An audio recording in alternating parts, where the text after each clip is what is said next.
It's the Jaguars of Southern University playing host to the Arkansas Pine Bluff Golden Lions. They say the road to the SWAC title goes through Southern, a place with a new $1 million facelift and sporting a new logo, and yet the old attitude remains, and that is of winning.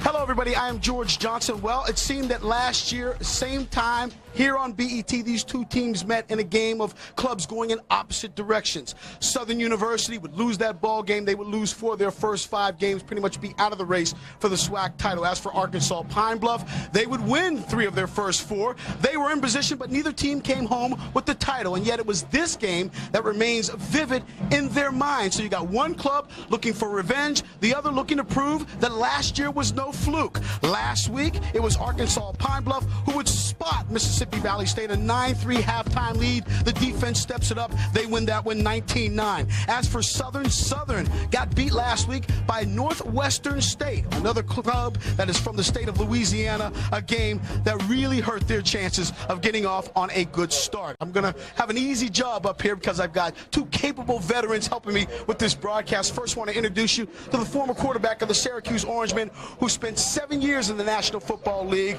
and Don McPherson. And Don, when we talk about Southern, this is a club with high expectations because they returned a lot of veterans, but they lost maybe their most important player in Michael Hayes last week because of injury. Yes, Georgia, the loss of Michael Hayes could be the biggest loss in the entire conference. It happened in the second half last week against Northwestern State, and now a torn ACL keeps the preseason SWAC Player of the Year on the sideline for the remainder of the season. That puts a tremendous amount of pressure on this young man, Terrence Levy, who has to step up the run game that was lacking last week. It also means he's going to have to spread the ball around to a myriad of great receivers, including this man right here, Devin Lewis. His job is going to be to pick up the slack for lacking Michael Hayes. Yeah, I figured that a quarterback would talk about offense, but we also got to concentrate on the defense of Southern, because last year Arkansas Pine Bluff rushed for 385 yards against this club. So that means the front 7 got a lot of pressure on them, and they're led by Michael Landry. And Michael Landry is a speed guy. He likes to come off the corner. He's a gifted athlete, like I said, who likes to come off the corner in the pass rush, but he has a big task because last year Arkansas Pine Bluff held the ball for nearly 40 minutes in this ball game. You know, we're not going to do this all by ourselves. We got the big guy coming back with us. That's right, the former Dallas All-Pro offensive lineman, and Nate Newton also joining us in the booth. And Nate, he talked about that running game of Arkansas Pine Bluff, putting the big yards on the field against Southern. They've got 2 running backs that rushed for over 1,000 yards last year, and Dwight McKissick and Ron Johnson. Johnson had 120 last week against Mississippi Valley State. Here you see McKissick. They call him Thunder. He likes to run tough. He gets between the tackles and he make things happen. He will look for some punishment sometime, but he can't take it at this. And here's Ron Johnson, lightning. He's a slasher. He moves. He's real smooth, and he likes to get into open field. But you know, the big secret is this offensive line. They're over 300 pounds, and they're led by right tackle Charles Ray. He's real smooth, and he got some dog in it. Make no mistake about it, Ray is going to be key.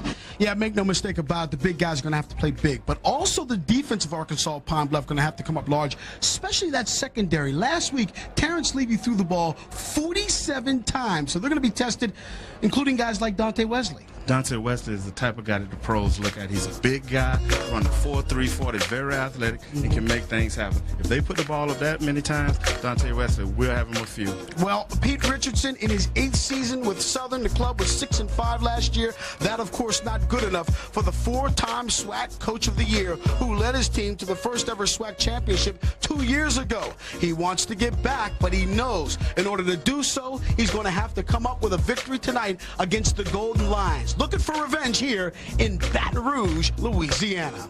You see LaKendrick Powell in a heated battle for the starting position with Roger Lynn and Fred Leonard, and he won out. As you look at the Budweiser starting lineups, Ron Johnson is your running back, Quincy Lee your fullback, Williams and Hayes your wide receivers. The offensive line, big, strong, averaging over 300 pounds. Dorsey, Smith, Blatcher, and Landry are your defensive front. Chris Cooper, your newcomer of the week in the SWAC after a tremendous ball game last week. Lenny Williams is a tough cornerback. You take a look at Terrence Levy, was number 1 in the SWAC last year in pass efficiency after taking over in week 6. And this time they give it to Williams. Got nothing on that. We now look at our Budweiser starting lineups for Southern. Williams is the running back. The enemy is the fullback, who of course is the cousin of Eric Bieniemy, who played at Colorado. Your offensive line, Tyson, Jenkins, and Green. You go on that left side, you got nothing but big guys in front of you, leading the way. 3rd down and 4. And here's Lewis off the catch. Lewis still on his feet, and Lewis is streaking down the sideline. Touchdown. 69-yard play.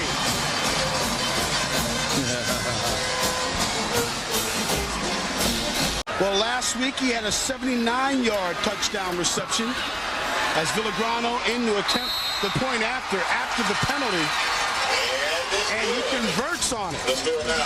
So Southern, just like that, thanks to Devin Lewis, a 69-yard touchdown play, up 7-0.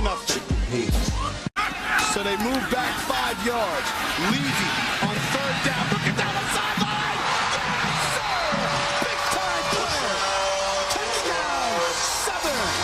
And the catch was made by Kentrell Plain. Villagrano's point after is up, and it's good. And so things are going a little too easy for Southern already. They're up 14-0, and we still have 8:22 left here in the first quarter. There's a slight drizzle. So here we are, 3rd down. And it looks like it's about 15, and the ball is loose inside, and Southern may have the football. Powell lost control of it, fumbled the football, and Southern gets it back. Big number 71, Travis Dorsey with the recovery. So here we are, 1st and goal. Williams inside, Williams touchdown. Jerry Williams, who last week rushed for just 4 yards. You knew he wasn't feeling good about that. Coming out in this one and getting a touchdown early. And here's Villagrano in to attempt the point after, which would put his team up 3 touchdowns as they lead 21-0. And by the way, folks, we're just getting started here. We still got 5:46 left in the first quarter. There's Levy again, over the middle. Pass up in the air. Tip drill. Pass is intercepted by Dante Wesley. And that's the big-time play they talked about, that he is capable of making. You say the name Francois. And here's Powell on the quarterback keeper, and touchdown. Right up the middle. Arkansas Pine Bluff.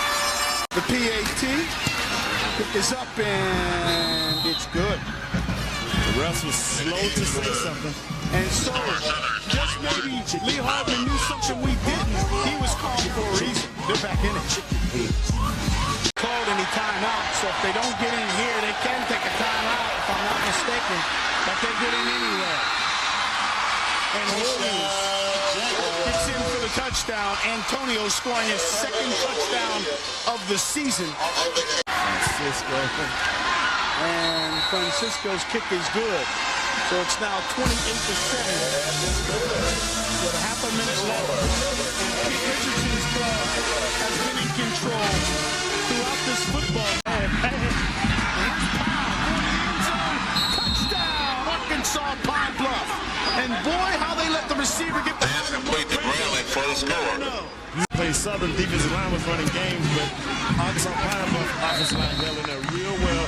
Gave him good protection so he could stand tall in the score. And Aaron Walls kicked over the crossbar, but pulls the club within 14.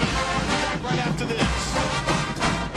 Williams, who on the fake, with a little motion, and Levy has his pass intercepted.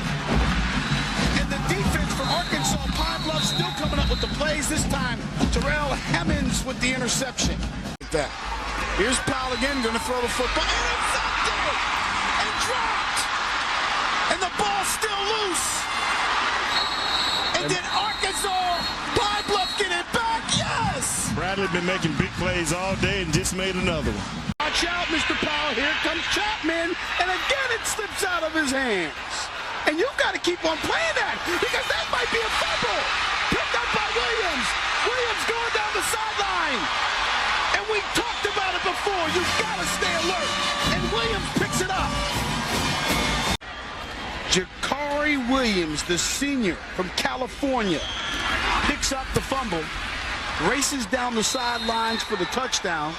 Villagrano's kick is good. Oh, our final score, Southern wins this one 35-14. Keep in mind that our next game here on BET is next week.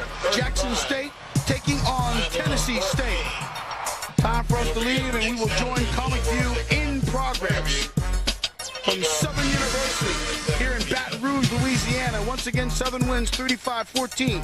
For my broadcast partner, Don McPherson, Nate Newton, and the rest of our BET crew. Good job, fellas. We'll see you guys next week.